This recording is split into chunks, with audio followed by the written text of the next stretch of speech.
Nurudin sekarang tidak lagi jadi pengawas. Nanti mungkin pengawas sekolah hanya oleh 3 orang pengawas saja. Bu Ismu, kemudian Bu Dimas dengan Pak Agus Suganda. Kita kebagian siapa kita nggak tahu. Ya, tadi kita sudah senang kemarin Pak Nurudin jadi pengawas. Kemudian ternyata hari Jumat itu semua pelantikan para pejabat ada 155 eselon 3 dan 4 dilantik dengan Bapak. Kemudian juga bertugas pejabat yang lainnya yang berhubungan dengan kita, biasanya Pak Hari itu menjadi kasih GTK SD, ya, gitu. Jadi 2 mungkin pejabat yang tidak lagi berhubungan dengan kita secara langsung. Itu. Nah, pada kesempatan kemarin sudah menyampaikan, gitu ya, beberapa orang mungkin beberapa sekolah, tenanglah, ada beberapa pejabat mau lagi. Sebenarnya aksi nyata dari program guru penggerak. Saya cuma ingin membantu Ibu Harliani ketika ada program yang sudah kita canangkan untuk penguatan profil pelajar Pancasila. Bagaimana supaya dikuatkan anak-anak di charge bahwa apa yang kita lakukan selama ini adalah ada kemanfaatan gitu ya. Nah, kemarin sudah berembuk sama anak-anak, ternyata yang keluar keyakinan sekolah adalah bukan hanya kenyamanan, tetapi anak-anak memiliki nalar yang lebih daripada itu apa yang mereka harapkan di sekolah. Jadi nanti kita akan saksikan bagaimana anak-anak, karena sekarang malah yang penting mah anak berkarakter, yang penting soft skill anak kebangun. Jadi saya juga tidak mengira anak-anak bisa seperti ini. Baiklah, kita akan saksikan bagaimana anak-anak menawarkan program kelas juara kepada Bapak dan Ibu. Pada Zahra, Surya, dan Yuli, boleh ke depan. Di sini aja ya, di sini. Yang pertama Zahra ya. Perkenalkan dulu siapa kemarin yang sudah kumpul mencanangkan program ini. Assalamualaikum warahmatullahi wabarakatuh. Waalaikumsalam warahmatullahi wabarakatuh. Perkenalkan, nama saya Zahra Dewi Agustin dari kelas 7A.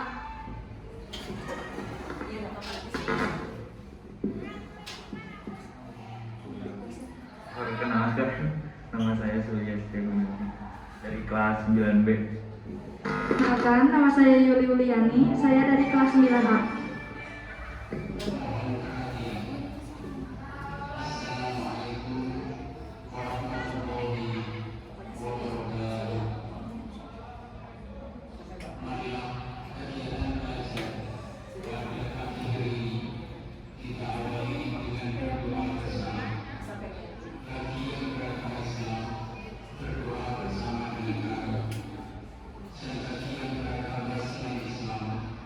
Kami yang ingin melakukan perubahan: Bagas, Fadli, Anissa, Aurel, Surya, Adli, Zahra, Javana, Stephen, Wisnu, Rika, Akmal, Willy, Yuli, Angel, Muhammad Fadil. Proyekan pengguna profil pelajar Pancasila. Proyek penataan lingkungan yang sudah kita lakukan setiap hari Jumat harus memiliki manfaat untuk pembangunan karakter kami. Keyakinan yang sudah disepakati, kebersamaan, gotong royong, kenyamanan, keamanan, kebebasan aktualisasi diri, saling menghormati. Assalamualaikum warahmatullahi wabarakatuh. Dan saya meneruskan Ibu dan Bapak Guru.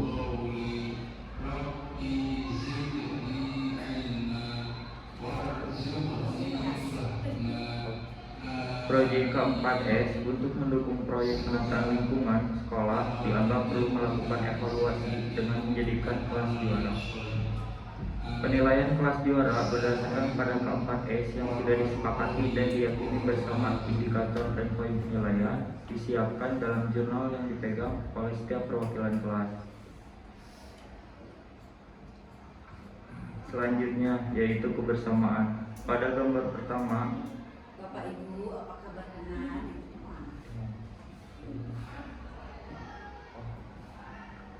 Bapak Ibu Apakah berkenan kita bersama-sama melaksanakan keyakinan sekolah ini? Ya.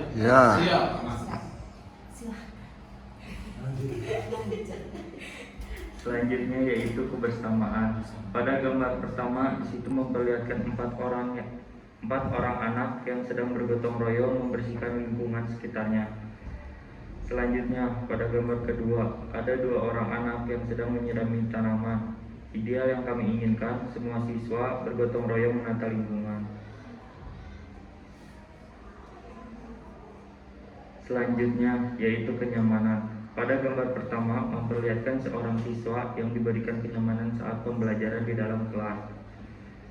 Selanjutnya pada gambar kedua memperlihatkan 2 orang siswa yang sedang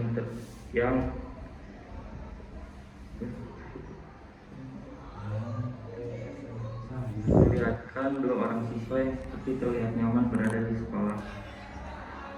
Dan yang terakhir memperlihatkan seorang yang sedang duduk santai di atasnya dengan memainkan laptopnya. Di situ terlihat dia terasa begitu nyaman, tetapi tempat untuk bersantainya tidak harus semo. Bisa juga dengan cara-cara bersantai yang lainnya, supaya siswa-siswi bisa lebih nyaman dan tidak bosan juga. Jadi bagaimanapun kami menginginkan sekolah yang nyaman, seperti ilustrasi gambar pada slide. Selanjutnya yaitu keamanan. Yang pertama yaitu tetap menerapkan protokol kesehatan yang diciptakan sekolah aman. Lalu di gambar kedua yaitu stop kekerasan kepada anak.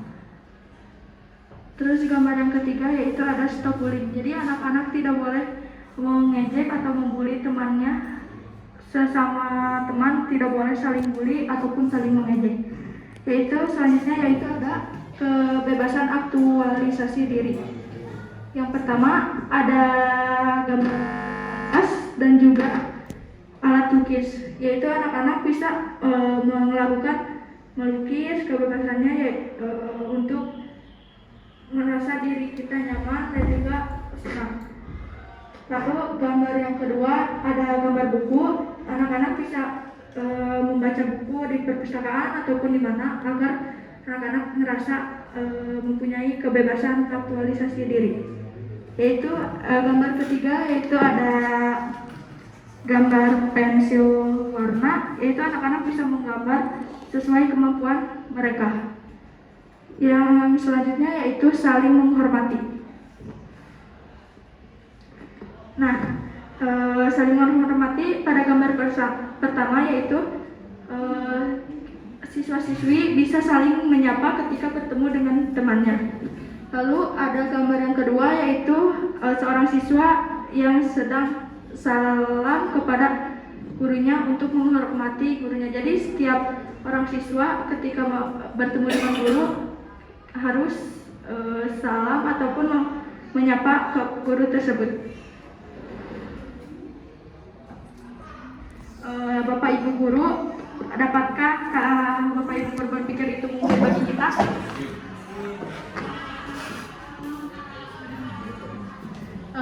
Sekian yang bisa kami sampaikan. Mohon maaf bila banyak kekurangan. Wassalamualaikum warahmatullahi wabarakatuh. Waalaikumsalam.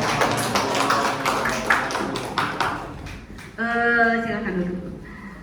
Bapak Ibu, sengaja kenapa saya sebenarnya bisa saja memberikan presentasi ini, tapi balik lagi ke penguatan profil pelajar Pancasila. Saya ingin siswa-siswi SMP Tuturi Handayani ini memiliki soft skill yang bagus.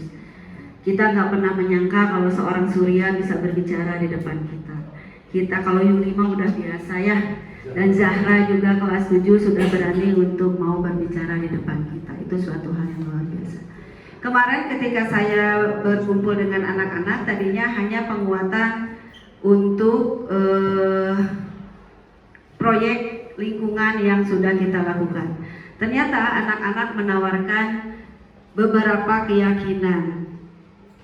Kenapa sih harus keyakinan? Nanti itu saya yang akan menerangkan pada saat diseminasi. Jadi pada guru penggerak sudah tidak ada lagi yang namanya tata tertib, tapi nilai kebajikan universal yang harus diadakan di sekolah. salah limanya adalah kebersamaan, gotong royong itu adalah kebajikan universal yang sudah melekat pada diri bangsa Indonesia. Terus anak juga dengan kenyamanan akan terbentuk karakter di mana anak tidak saling membuli, terus tempatnya nyaman, bersih, itu adalah proses. Jadi ini adalah nilai kebajikan yang anak-anak ingin dapatkan ketika mereka bersekolah di sini. Terus ada keamanan, ternyata kemarin dari pembicaraan anak-anak masih belum merasa aman berada di sekolah ini, Pak. Ini patut kita identifikasi nanti. Harus diidentifikasi dari hal apa anak tidak merasa aman. Terus kebebasan aktualisasi diri, maksudnya sekarang anak juga mungkin karena ada internet dan sebagainya tahu yang namanya merdeka belajar. Mereka ada yang berbicara katanya ketika mengevaluasi diri, Bu, kenapa kan sekarang mah merdeka belajar, tapi kita tidak diberi kebebasan untuk aktualisasi diri, maunya seperti apa? Tapi tetap gini guru ulangannya sama aja, katanya gitu. Iya, guru juga masih belajar. Nanti kita sama-sama untuk merubah paradigma itu. Nantilah itu mah ya. Terus dan saling menghormati adalah itu evaluasi atau refleksi dari kegiatan penataan lingkungan yang kemarin, karena masih dilihat ada beberapa anak yang memang bebersih, menata lingkungan, ada yang di kantin, ada yang makan, ada yang asik main, itu tidak jadi mereka menyimpulkan masih belum adanya rasa saling menghormati. Itu mungkin dari anak-anak yang ditawarkan kepada kita, Bapak Ibu. Baik anak-anak, untuk anak-anak boleh terima kasih sudah presentasi tentang program ini. Ibu akan lanjutkan bersama Ibu Bapak Guru, boleh silakan kembali ke kelasnya. Terima kasih ya. Ya. Jadi sekarang saya supaya Bapak Ibu biarin ya Pak, jam pelajaran gimana? Kira-kira berapa lama? 30 menit aja. Kasih malam Ibu. Kasih tugas dulu apa gimana? Kasih tugas aja dulu. Supaya nyambung keinginan anak sama kita gitu. Anak supaya nggak ribut, supaya nggak ribut. 5 menit keluar dari itu yang ada yang ngajar di jam pertama. Iya, semua ngajar di jam pertama. Yang ngajar di jam pertama silakan masuk kelas dulu, berikan dulu tugas. Setelah itu nanti kembali lagi di sini. Kemudian 30 menit berarti 1 jam pelajaran kita pakai dulu.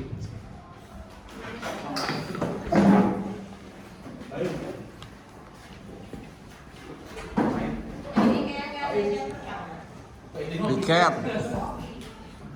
Pak, tiket. Mulai aja biar cepat ya. Bismillahirrahmanirrahim. Assalamualaikum warahmatullahi wabarakatuh. Bapak Ibu, terima kasih atas waktunya. Mohon maaf mengganggu proses belajar mengajarnya. Tetapi ini saya rasanya setelah bertemu dengan anak-anak harus saya sampaikan. Karena perubahan paradigma ini memang harus kita satu visi misi ya Pak Panji. Tidak hanya cuma 1-2 orang guru, tapi semua guru harus melakukan perubahan paradigma ini. Jadi kembali lagi dasar perubahan paradigmanya menurut filosofi Ki Hajar Dewantara. Jadi kita itu mendidik adalah menuntun murid untuk mengembangkan potensi dirinya agar mampu menjadi manusia merdeka dan selamat katanya. Yang merdeka itu yang bagaimana? Mandiri katanya. Yang merdeka itu mandiri, mereka bisa hidup nanti pada saat mereka harus hidup sendiri itu bisa melayani dirinya sendiri, terus tidak menentukan sikap itu tidak tergantung orang lain gitu ya, itu namanya merdeka. Terus selamat itu mereka mendapatkan kebahagiaan. Mendapatkan kebahagiaan itu bukan nanti aja, tapi sekarang ketika mereka belajar pun kita harus memberikan keselamatan kepada mereka.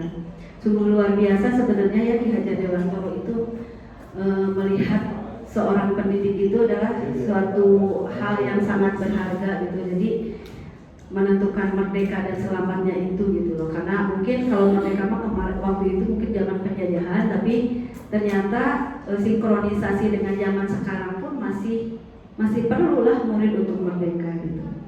Terus baik sebagai diri sendiri maupun nanti dari bagian lingkungannya. Jadi nanti kita tuh menyiapkan seperti itu. Nah, perubahan paradigma kedua adalah teori kontrol dari stimulus respon. Biasanya kita mengajar itu menjadi teori kontrol supaya menjadi murid merdeka. Yang gimana sih teori kontrol teh? S. Jadi lemah. Oke, sekarang tadi kenapa mungkin Ibu bertanya-tanya Bapak kenapa sih pakainya keyakinan katanya. Jadi sekarang itu di sekolah itu harus menjadi keyakinan supaya menjadi budaya positif. Nilai kebajikan universalnya nanti ada berdasarkan teori kontrol William Glasser. Setiap perilaku memiliki tujuan. Jadi anak yang berlaku salah pun itu anak memiliki tujuan. Jadi nggak boleh kita menguatkan karakter negatifnya. Justru kita harus merubah kepada karakter positif dari tujuan perilaku yang mereka lakukan itu. Terus nilai kebajikan itu mengaitkan nilai kebajikan yang diyakini akan menggerakkan motivasi intrinsik. Itu yang harus kita bangun. Ujung-ujungnya tetap belajar Pancasila. Nah, terus nih teori motivasi itu anak-anak melakukan apa yang kita inginkan atau tertib sekolah atau ketertiban di sekolah itu ternyata ada 3 motivasi Bapak Ibu. Yang satu adalah untuk menghindari ketidaknyamanan dari hukuman. Itu yang paling sejelek-jeleknya kebudayaan. Jadi motivasinya bukan dari dalam, itu masih dari luar. Terus untuk mendapatkan imbalan atau penghargaan dari orang lain. Kita sama-sama, bukan murid aja, introspeksi diri kita juga. Kita melakukan sesuatu itu berdasarkan motivasi intrinsik karena kita memang ingin kepuasan diri kita, atau ingin imbalan atau penghargaan dari orang lain, atau menghindari hukuman atau omelan dari kepala sekolah misalnya. Ya, jadi yang harus kita bangun adalah untuk menghargai diri sendiri. Karena itu yang akan menjadi motivasi intrinsik. Itu kalau kita sudah bisa lakukan, itu akan kita lakukan juga kepada murid katanya. Terus acuan perubahan paradigma itu nah, udah.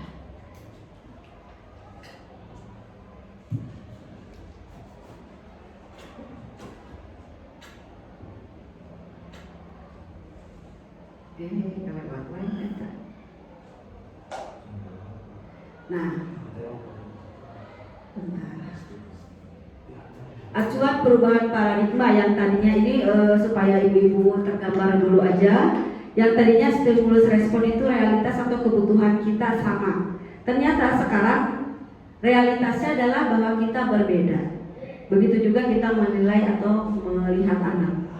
Terus semua orang melihat hal yang sama. Padahal setiap orang memiliki gambaran berbeda. Pemikiran anak-anak pun terhadap peraturan itu berbeda-beda. Terus kita mencoba mengubah orang agar berpandangan sama dengan kita. Pokoknya kamu harus menurut, kamu harus pakai seragam sesuai dengan jadwal. Kita nggak mau tahu, pokoknya kamu harus nurut. Ternyata nggak bisa begitu seperti sekarang ini. Makanya kenapa kemarin waktu saya launching kelas juara ini, saya mengumpulkan anak-anak karena saya tidak mau itu adalah pemikiran saya. Yang saya mau adalah itu yang anak-anak inginkan. Jadi kita berusaha memahami pandangan orang lain tentang dunia. Itu yang paradigma yang harus kita rubah. Terus perilaku buruk juga dilihat sebagai suatu kesalahan. Kalau sekarang tidak, kita harus melihat kesalahan yang anak lakukan itu dia memiliki tujuan. Apa dia cari perhatian? Apakah dia minta kita sayangi? Apakah kita minta kita nasihati? Nah itu ya, seperti itu. Terus orang lain bisa mengontrol saya. Kalau sekarang hanya Anda yang bisa mengontrol diri Anda. Begitu juga kepada siswa. Sekarang ibu-ibu coba kepalkan tangan kiri. Terus dirayu sama tangan kanan, suruh dibuka. Di tangan kiri ibu ada hal yang sangat ibu anggap itu adalah hal yang sangat penting dalam diri ibu. Mau dibuka apa tidak? Mau dibuka apa tidak? Ada yang mual, ada yang buka. Ya, ketika kita menentukan itu dibuka atau tidak, itu adalah motivasi intrinsik yang harus ada di situ. Saya membuka ini karena saya memerlukan ini untuk orang lain, bisa kan? Tapi kontrol itu harus ada pada diri kita, bukan orang lain. Itu yang akan kita bentuk kepada anak kita. Anak yang terlambat terus, damanema terlambat wae, itu akan menguatkan di pikiran mereka kalau memang dia adalah anak yang gagal. Jadi gitu. Harus ditanya, kenapa kamu terlambat? Terus itu menurut kamu hal yang baik apa buruk? Buruk bu, pasti anak kan gitu. Terus kenapa itu dilakukan? Pasti ada alasan kenapa. Kita lihat mungkin di rumahnya tidak terpenuhi kebutuhan dasar manusianya. Bajunya can setrika ku indungna, kaos kaki can diseuseut, can aya sarapan. Kita mau ojo-ojo kayak marahin. Ari mana kasihangan wae. Udah dalam keadaan yang datang dari rumah teh geus pusing. Kurang dia dicarekan. Coba bagaimana perasaan kita kalau digituin. Nah, kita udah mulai merubah paradigma seperti itu. Kita harus melihat orang itu dari sisi kita. Jadi mengontrol diri itu, anak juga dikasih kebebasan untuk mengontrol dirinya. Gitu ya. Itulah pokoknya mah. Jadi kita akan ubah paradigma. Katanya bila kita ingin membuat kemajuan perlahan sedikit-sedikit, ubahlah sikap atau perilaku Anda. Namun bila kita ingin memperbaiki cara utama kita, maka kita harus mengubah kerangka acuan kita, pikiran kita. Itu yang paling penting. Ubahlah bagaimana Anda bisa melihat dunia, bagaimana Anda berpikir tentang manusia. Manusia itu punya perasaan ya. Terus ubahlah paradigma Anda, skema pemahaman dan penjelasan aspek tertentu tentang realitas. Kata ahli psikologi, bukan kata saya. Nah, sekarang kita introspeksi sebagai guru, apakah kita melakukan restitusi? Apakah selama ini kita sebagai guru adalah guru yang memberikan hukuman, memberikan konsekuensi, atau restitusi? Restitusi itu adalah ketika kita melihat kesalahan anak, tapi kita bisa mengembalikan, menyelesaikan masalah dan mengembalikan anak kepada lingkungannya. Ibu bapak, anak-anak itu ketika melakukan kesalahan itu, dia sudah merasa terkucilkan dari lingkungannya. Kita harus membantu mereka untuk kembali kepada lingkungannya, bukan malah memarahi mereka di depan teman-temannya. Itu adalah sesuatu yang salah sekali. Anak-anak itu berlaku salah ada tujuan, kita memperbaikinya, kita mengantarkan kembali kepada lingkungannya itu sangat sulit. Ya, jadi untuk menguatkan karakter positif itu ternyata butuh pemikiran yang luar biasa ya Bapak Ibu. Nah, perbedaan hukuman dan konsekuensi serta restitusi. Kita jangan memberikan identitas gagal kepada siswa kita dengan memberikan hukuman. Misalnya Pak Ide guru olahraga, murid kasihangan cek saya oke mungkin sepatu nanti di mana, seragam najan disetrika, wah capek weh. Nepi ka sekolah terlambat, wah mana mah terlambat wae. Geus ayeuna lari 5 kuring. Pingsan meureun anak murid teh geus mah capek di rumah, pusing di sekolah dikasih hukuman seperti itu. Itu akan membuat anak merasa dirinya gagal. Dan itu akan dikuatkan karakternya bahwa dia adalah menjadi seorang yang gagal. Bukan tugas kita ya Bapak Ibu membuat anak merasa gagal. Bukan kan? Apa tugas kita? Bukan. Kita harus membentuk identitas anak menjadi orang anak yang sukses dengan melakukan disiplin, konsekuensi, dan restitusi. Kalau hukuman itu pasti menyakitkan, tidak nyaman. Terus murid akan merasa tersakiti, perilakunya jadi pasif agresif meningkat. Mungkin akan dendam, akan sebel sama guru itu. Kasih ibu eta macam diganti. Bahasa eta.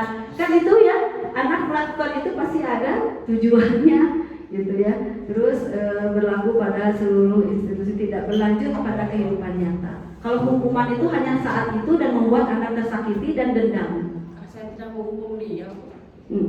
Kamu yang dihukum ya. Saya paling baik perasaan. Terus perasaan. peraturannya adalah begini, kamu harus begini, bukan begitu Ibu Bapak ya. Tapi kalau konsekuensi misalnya anak coret-coret tembok, terus disuruh bersihin, itu konsekuensi. Itu akan berubah. Kayak mau nyoret-nyoret jadi capek, gitu ya. Terus tidak nyaman untuk murid pada jangka waktu pendek, tapi nanti dia akan berpikir pada jangka waktu yang panjang, gitu ya. Itulah pokoknya tahulah antara restitusi, hukuman, konsekuensi sama restitusi. Kalau restitusi pilihan, anak disuruh memilih sikap mana yang harus diambil dan tidak ada paksaan. Anak harus berpikir sendiri dan motivasi intrinsiknya sendiri yang muncul. Kita hanya ngajak ngobrol, gitu ya. Fokusnya pada pemecahan masalah. Nantilah ini mah harus 2 SKS, ini nggak bisa sekarang.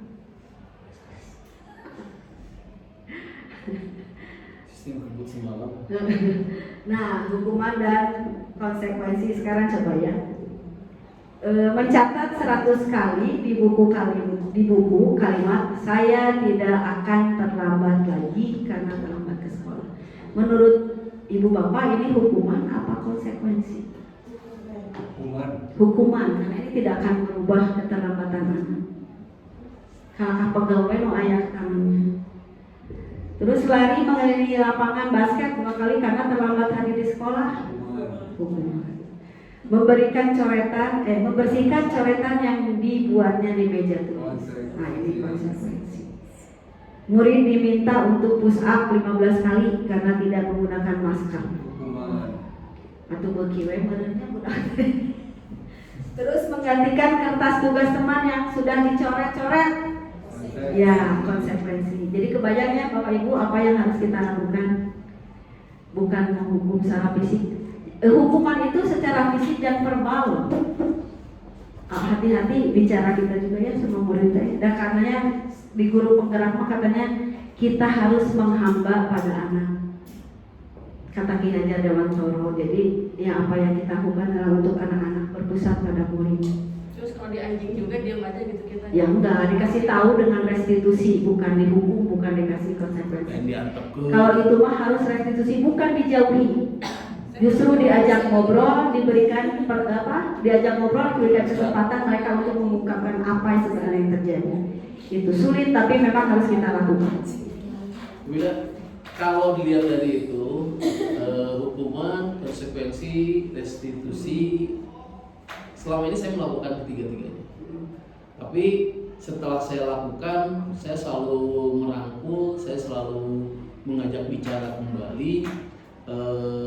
Kenapa saya melakukan hukuman, kenapa saya memberikan konsekuensi, kenapa saya memberikan restitusi, sehingga anak tidak muncul lagi rasa dendam, tidak lagi merasa bahwa wah Pak Asepidin mah bisa nanti ngahukum henteu, bisa nanti kan gitu henteu.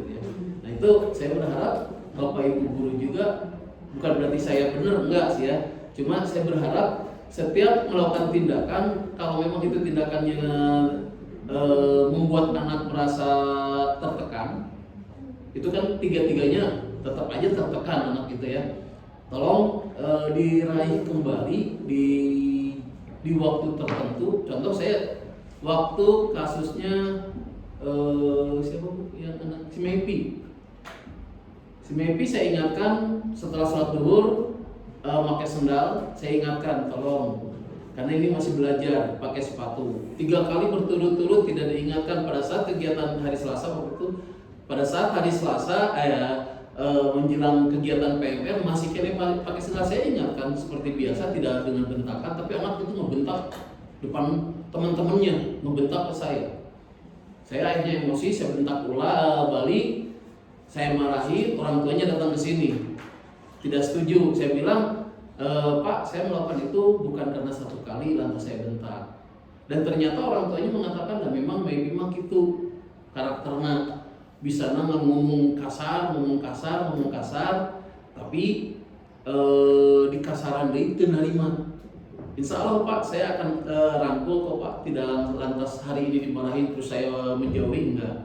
Dan alhamdulillah setelah besoknya saya panggil, saya ajak ngobrol seperti biasa lagi, menerima lagi anaknya. Nah itu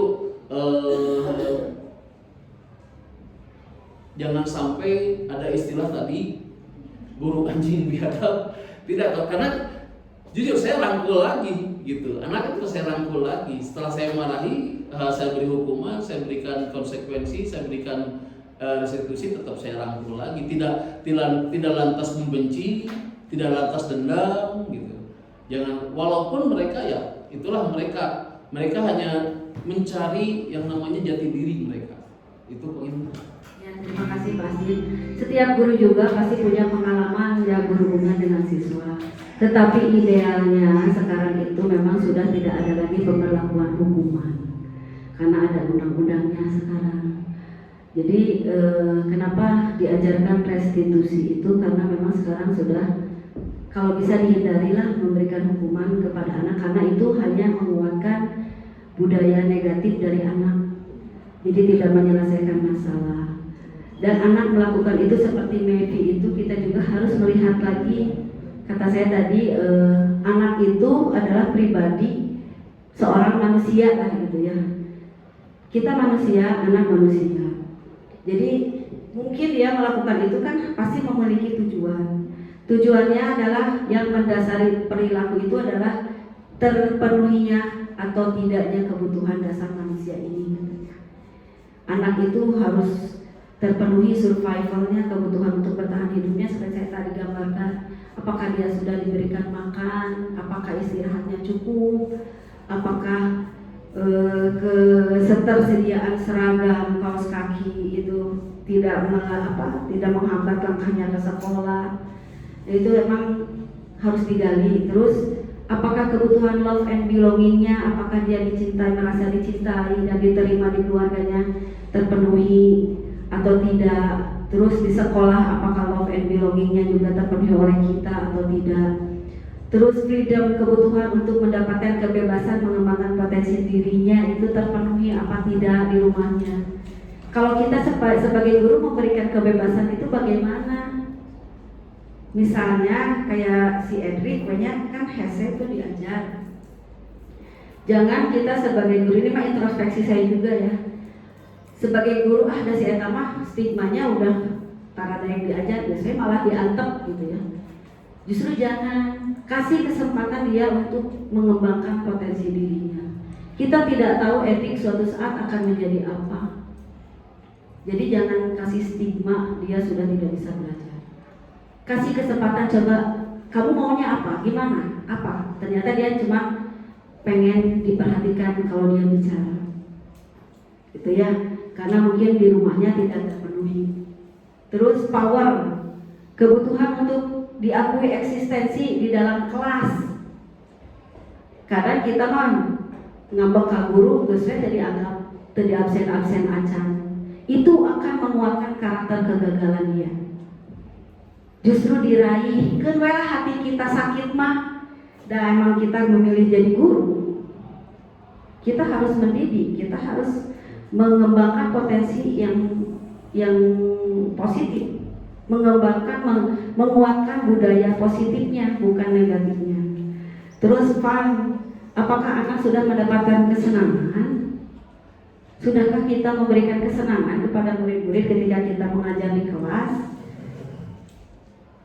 Apakah dengan sikap kita anak-anak sudah diberikan kesenangan supaya dia bisa mematuhi kita atau mengikuti pembelajaran kita? Nah ini mah semua kita harus introspeksinya, karena memang selama ini paradigma yang dulu sama sekarang memang harus berubah gitu ya.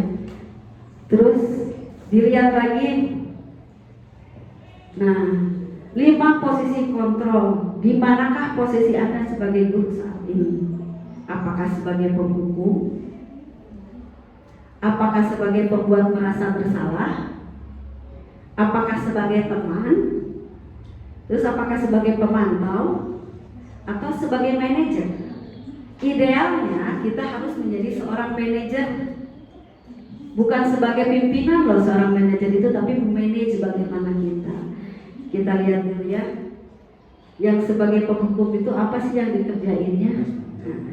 Seorang penghukum bisa menggunakan hukuman fisik maupun verbal. Orang yang menjalankan posisi penghukum senantiasa mengatakan bahwa sekolah memerlukan sistem atau alat yang lebih menekan murid-murid.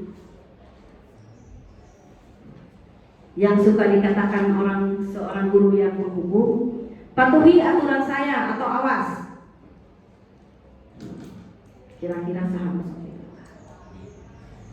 Kamu selalu begitu saja, kesiangan saja, nggak bisa mengikuti pembelajaran aja, gerei wae, handphone wae, kamu selalu begitu. Terus selalu pasti pokoknya budaknya di nuwutannya pasti kamu melakukan itu. Penghukum, nada suaranya dan bahasa tubuhnya melotot, jarinya nunjuk, menghardi, teriak. Terlambat lagi, pasti terlambat lagi, selalu datang terlambat. Buat berkiwa anaknya, ya.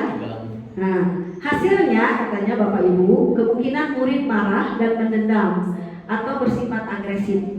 Bisa jadi sesudah kembali duduk, murid tersebut akan mencoret-coret bukunya atau meja tulisnya. Nah, ini kenapa murid melakukan sesuatu yang buruk itu pasti ada tujuannya. Lebih buruk lagi, sepulang sekolah murid melihat motor dan mobil Bapak Ibu guru dan akan menggores kendaraannya atau mengopreskan bannya. Itu ya. Kita introspeksi sama-sama. Sebagai penghukum, sekarang sebagai pembuat merasa bersalah. Pada posisi ini biasanya guru akan bersuaranya lebih lembut. Aduh nak, ibu sangat kecewa sekali sama kamu. Coba kalau kamu begini terus, nanti ibu dinilai ke pas sekolah bagaimana, nggak bisa ngajar kamu. Jadi si ibu guru teh sebagai korban. Jadi si anaknya merasa bersalah. Berapa kali bapak harus memberitahu kamu ya, capek. Gitu tuh sih, gitunya. Kita gitu ya. Terus di posisi ini murid akan memiliki penilaian diri yang buruk tentang mereka. Murid merasa tidak berharga, mengecewakan gurunya. Ternyata tidak baik juga seperti itu ya Bapak Ibu. Nada suaranya nanti cenah memelas, halus, sedih, gitu ya. Terus merapat pada anak, nangkep kamu dah. Tapi membuat anak merasa bersalah. Adik, kamu ini bagaimana ya?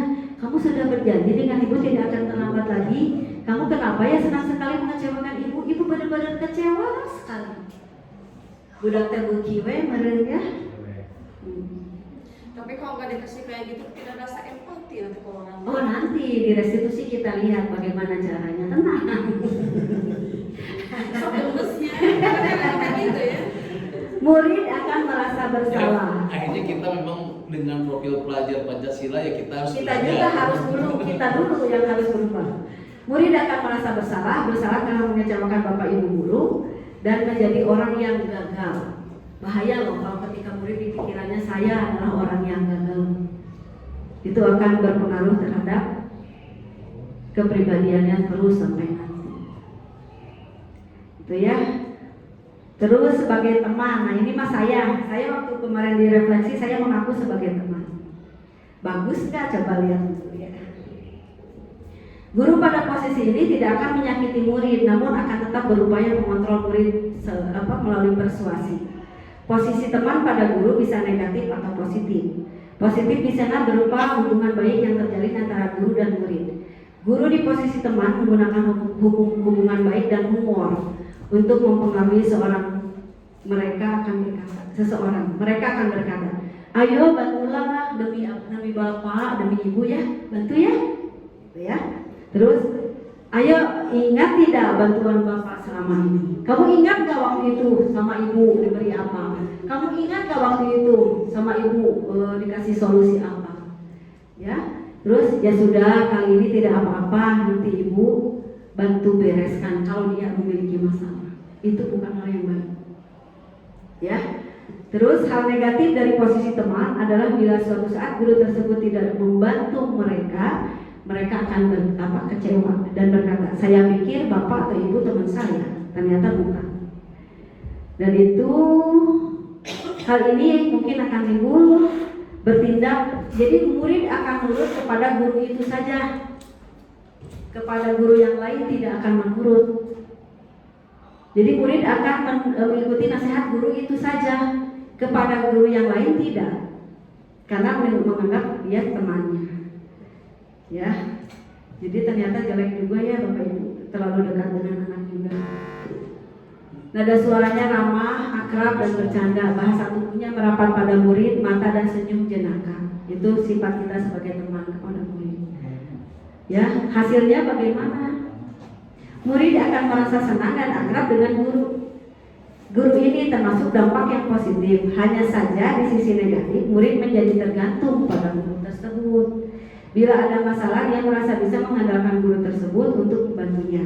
Akibatnya, lain dari posisi teman, Adi hanya akan berbuat sesuatu bila ia yang menyuruh adalah guru tersebut.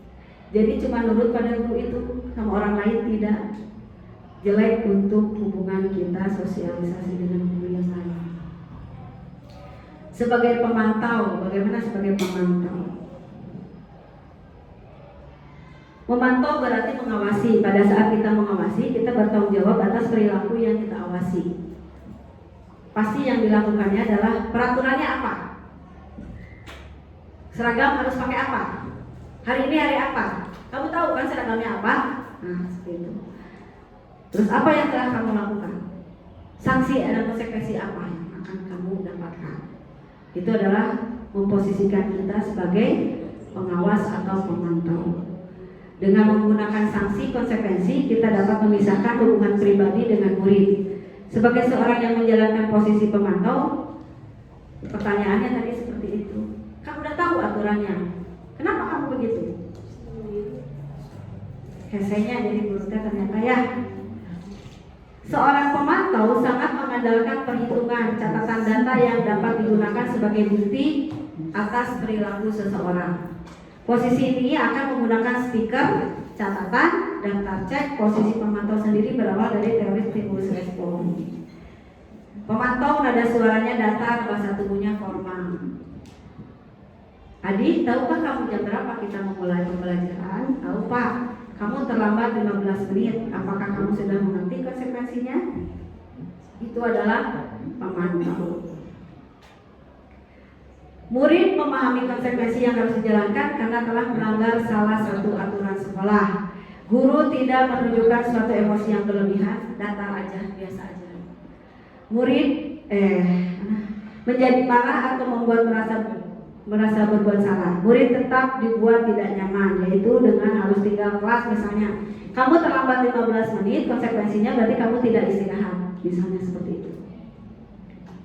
Rugilah buat murid. Nah, ini sekarang posisi ideal sebagai guru, menjadi manajer. Posisi di mana guru berbuat sesuatu bersama dengan murid, mempersilahkan murid mempertanggungjawabkan perilakunya, mendukung murid agar dapat menemukan solusi atas permasalahannya sendiri. Seorang manajer telah memiliki keterampilan di posisi teman maupun pemantau. Jadi posisi yang bisa dilakukan sebagai teman dan pemantau itu masih boleh dilakukan, tapi lebih baik menjadi manajer. Dan dengan demikian bisa jadi di waktu-waktu tertentu kembali kepada kedua posisi tersebut bila diperlukan. Namun bila kita menginginkan murid menjadi manusia merdeka, mandiri dan bertanggung jawab, maka kita harus mengacu kepada restitusi yang dapat menjadikan murid kita seorang manajer bagi dirinya. Jadi sebelum kita membuat murid manajer atau mandiri atau merdeka, kita dulu yang harus mandiri merdeka. Ya, kata-katanya bagaimana sih? Penekanannya bukan pada kemampuan membuat konsekuensi, namun dapat berkolaborasi dengan murid bagaimana memperbaiki kesalahan yang ada. Seorang manajer akan berkata, apa yang kita yakini? Seperti tadi keyakinan yang kita yakini adalah kebajikan universal.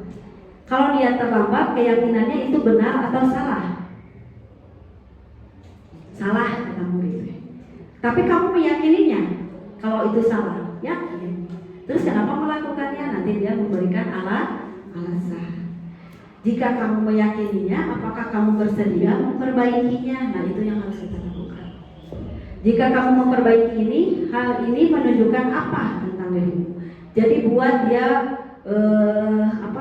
berpikir konsep dirinya, kualitas dirinya, mau menjadi orang yang baik atau menjadi orang yang gagal, atau menjadi orang yang berhasil, atau menjadi yang gagal, yang baik atau yang salah. Jadi kita harus menuntun ke arah itu. Jadi kita juga dalam berkata-kata di guru penggerak diajarin bagaimana kita berkata-kata kepada murid. Ya, makanya saya ini sampaikan karena menurut saya ini yang harus kita sama-sama melakukannya. Jadi jangan ada lagi hukuman, kita lakukan kepada murid adalah restitusi. Nanti kalau mau lebih lengkapnya boleh dibaca ya Bapak Ibu supaya kita sama-sama belajar. Terus apa rencana kamu ingin memperbaikinya? Harus diberikan kesempatan untuk berpikir atau apa yang akan dia lakukan. Selama ini kita kan hanya memberi hukuman, tapi kita tidak menanyakan anak apa yang harus dia lakukan ketika itu harus dirubah atau diperbaiki. Mungkin gitu ya Bapak Ibu. Kita sama-sama berubah paradigma bahwa hukuman itu tidak baik. Terus tugas seorang manajer bukan mengatur perilaku seseorang. Kita membimbing murid atau teman kita mengatur dirinya. Seorang manajer juga bukan memisahkan murid dari kelompoknya, seperti yang tadi saya katakan. Justru kita harus menuntun dia kembali kepada kelompoknya. Tapi mengembalikan murid tersebut ke kelompoknya itu akan menguatkan budaya positif, bukan budaya negatif. Itu mungkin Bapak Ibu yang bisa saya sampaikan. Tanda-tandanya adalah suaranya tulus, bahasa tubuhnya tidak kaku dan mendekat kepada murid. Memang sulit Bapak Ibu, tapi kita terus harus belajar. Itu mungkin. Apakah ada yang mau disampaikan? Jadi sekarang coba Pak Wendy posisinya di mana? Sekolah. Bukan. Posisi kontrol. Posisi kontrol sebagai guru. Di teman. Penghukum, pembuat merasa bersalah, teman, pemantau atau manajer. Pak Agus, posisi Pak Agus sekarang ada di mana? Sama dengan Pak Wendy di sekolah. Mana kumaha murid oge kitu udah guruna oge geuning kieu. Coba. Ngomong dari mana ya sih? Sama Bu di teman aja. Jangan sama, udah setiap orang masih berbeda ya. Kalau saya terus terang sebagai posisi teman dan membuat merasa bersalah. Kalau saya kadang-kadang ketiga-tiganya. Lima apa? Jadi pembuat merasa bersalah, Iya. teman juga, Oh, iya. kemudian pemantau juga. Pernah. Jadi gabungan. Gak berarti ya Berarti- bilang penghukum ya. Iya. Kalau saya di 5-5-nya pernah gitu. Pak Asdin itu mencakup semua. Tapi Bapak Ibu, apakah kita bisa belajar menjadi seorang manajer? Jadi ya kita belajarlah jadi seorang manajer. Kenapa? Karena yang mau kita buat adalah tujuan kita terus sekarang. Sekarang mah tujuan pendidikannya mengacu kepada profil pelajar Pancasila. Jadi kewajiban kita untuk berubah sebelum kita mengubah karakter anak. Apakah Bapak Ibu siap? Insya Allah. Kita sama-sama belajar ya, dan saya juga belum sampai ke situ. Belum sampai ke situ. Teman dan pemantau masih bisa kita lakukan ketika kita memerlukan. Betul. Kalau pemantau kan berarti lebih keras karena anak mungkin harus digituin. Sebagai teman juga bisa. Sebenarnya penghukum juga sebenarnya masih Oh, kalau no. bisa masih ada. Ya, perubahan paradigma itu Betul. sudah nggak boleh. Betul, tapi pada kenyataannya kadang anak itu memang kalau sudah ada di tingkat perlu penghukum ada efek Enggak, jerak jangan sebenarnya. menghukum. Sebenarnya Konsekuensi enggak. Betul, di profil Pancasila memang tidak ada Ya, penghukum, tapi tidak sebenarnya itu lebih baik ada. Kasihnya konsekuensi Pak, jangan hukuman. Betul. Juga bisa ada kalau pakai hukuman juga. Cukup bisa. Soalnya Bisa. saya sedang melaksanakan manajer di kelas sendiri. Kelas sendiri kan lagi. Jadi enak, saya juga refleksi. Saya melakukan ini semua, terus memberikan pembelajaran yang menyenangkan di kelas. Dari pertama saya masuk sampai detik ini saya belum pernah marah. Kelas sendiri gitu. Ya, Bika, kita belum pernah marah, belum sempat marah karena anak-anak semua mengikuti apa yang kita inginkan. Karena pembelajaran yang kita lakukan menyenangkan.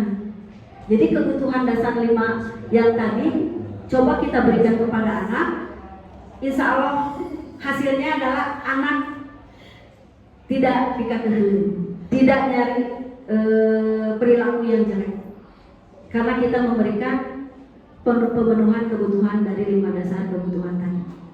Kalau saya kenapa tidak marah-marah, tidak memberikan hukuman itu kan ketika kita memberikan hukuman kepada anak sendiri saja, itu anak sendiri, anak kandung kita sendiri aja belum tentu bisa menerima itu pada orang tuanya, apalagi ini anak orang lain.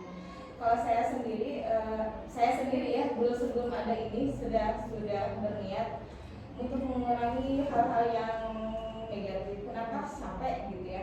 Marah-marah, capek, kasihan ya, memang yang bermasalahnya hanya satu, tapi efeknya jadi semua jadi kena gitu kan. Padahal yang bermasalahnya hanya satu. Saya mengurangi satu sebetulnya mah tidak melihat ke sini sebetulnya melihatnya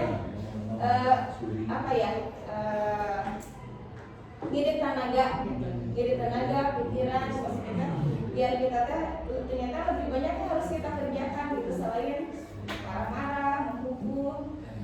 Banyak lah ya, saya mah gitu ya. Terima kasih Bu Ika sudah melakukannya di kelas. Bu Herni tadi ngacung ada apa? Kelas sendiri adalah saya mah kelas sendiri dulu. Mangga Bu Herni. Saya juga belajar tidak jadi penghukum, tapi dengan konsekuensi. Misalnya aku ketika belum membaca aturan berarti kayaknya benar, tapi anak itu ya malah nggak ada gitu. Dan saya nggak pernah kasih hukuman ke anak. Jadi gimana tuh bagusnya? Mungkin konsekuensinya belajar itu ya, belajar mengaji, tapi anaknya malah lakukan seketika restitusinya Bu Herni. Ini nih cara menyelesaikan masalah yang menguatkan karakter positif. Ini, jadi ini yang harus kita lakukan. Menstabilkan identitas dulu. Menstabilkan identitas itu supaya dia tidak merasa gagal. Kamu tentu memiliki alasan kenapa kamu tidak bisa mengaji. Ya, kan saya akhirnya tidak sama dengan yang lain. Saya coba ini dari ikro, dari sama. Iya, jangan ngobrol. Ya. Tidak harus dia bisa harus lancar tidak. Kalau kemampuan kamu bagaimana? Iya. Masa tidak mau? Pokoknya kamu harus bisa kamu lancar gitu. Kalau kan tidak dapat enggak. Iya. Jadi diajak ngobrol dulu, jadi mantapkan dulu, stabilkan dulu identitasnya bahwa dia bukan orang yang gagal. Iya, tapi tetap aja ada anak yang malah nggak ada gitu saya. Ya. Jadi lakukannya secara pribadi, jangan di depan kelas mungkin gitu ya. Terus semua orang, mungkin ada beberapa teman yang belum bisa mengaji, jadi dia tidak merasa sendiri. Itu menstabilkan identitas. Coba juga ini teman sebaya. Iya. Teman-teman yang bisa diajar. Terus setelah itu validasi tindakan yang salah. Validasi tindakan yang salah itu misalnya, adakah cara supaya kamu bisa mengaji? Tolong sampaikan kepada ibu cara apa yang kamu inginkan supaya kamu mau belajar mengaji. Itu validasi kesalahannya. Terus yang ketiga, menanyakan keyakinan. Menurut kamu seorang umat Islam itu harus bisa mengaji nggak? Yakin nggak dengan itu? Yakin misalnya, berarti kamu harus memperbaiki itu. Itu mungkin jadi segitiga restitusi ini nanti harus kita ajar, kita pelajari kepada anak. Jadi ketika kita mematahan ke anak juga jangan sampai dia kehilangan identitas. Harus kuatkan dulu identitasnya bahwa dia tidak sendiri. Gitu. Terus keyakinan itu yang harus kita kuatkan bahwa kebenaran itu yang benar, kesalahan itu salah. Ya, nantilah kita sama-sama belajar Bu Herni ya. Itu Bapak Ibu. Terus apa lagi ya?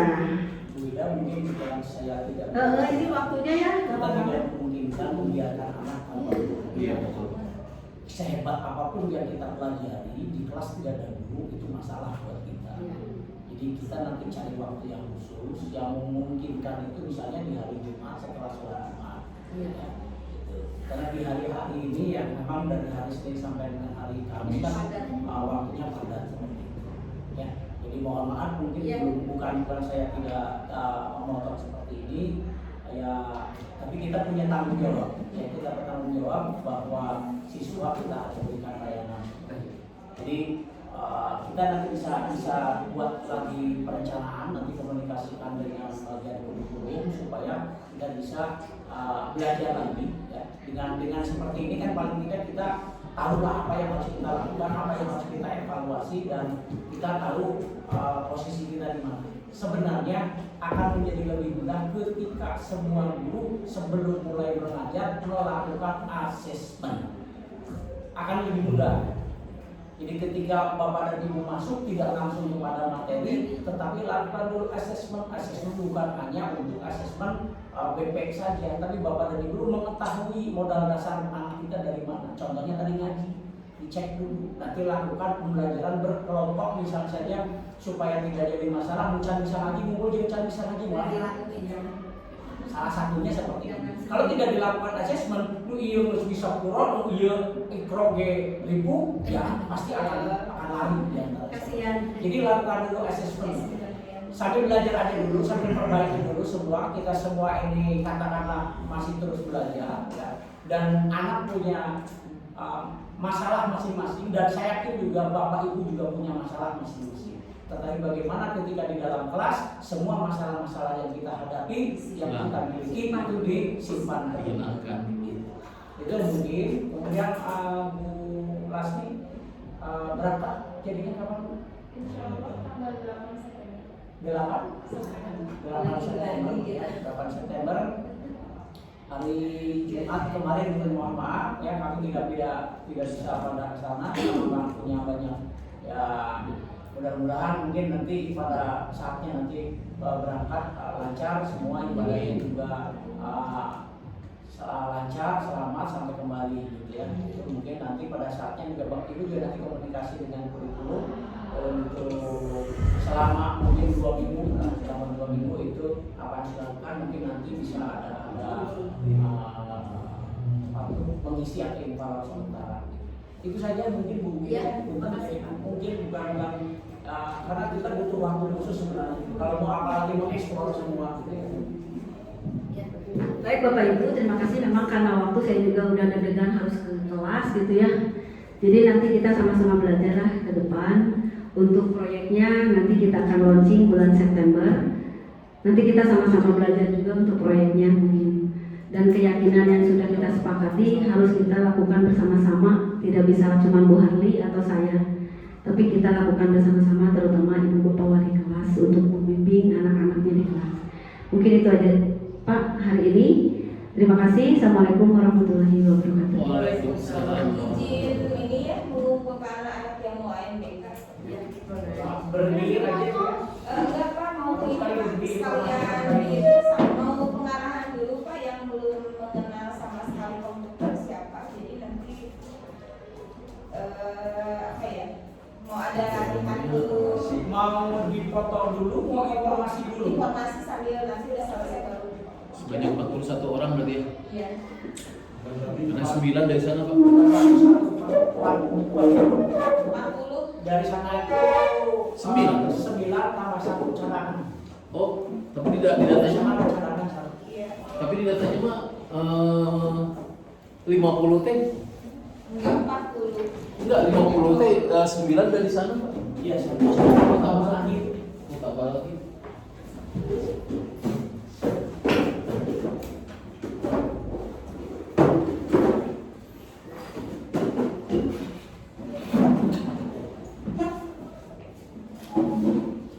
Kita udah melakukan di kelas enak ya? Tanya ke Bu Lasmi. Bu Lasmi, Jadi kondusif ya? gimana kelas 9B? Iya, walaupun ramai tapi mereka punya tanggung jawab.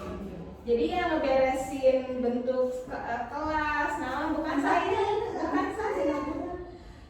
Yang inisiatif itu anak-anak rumahnya. Kita mau memfasilitasi aja. Iya, gitu. Makanya jangan nanya ke saya. Proyek ini biarin aja anak-anak. Jangan nanya ke saya. Yang mau dinilai apa aja nih? Nanya ke guru ya. Kita termasuk keamanan. Ada saya apa lagi? Emang gitu. Keamanan sendiri. Tidak masalah. Allah tidak merasa aman. Hari Sabtu kemarin kita tentang berpikiran positif, nyambung ke situ. Nah besok Kak Selasa mau dianalisis nanti ada beberapa pertanyaan yang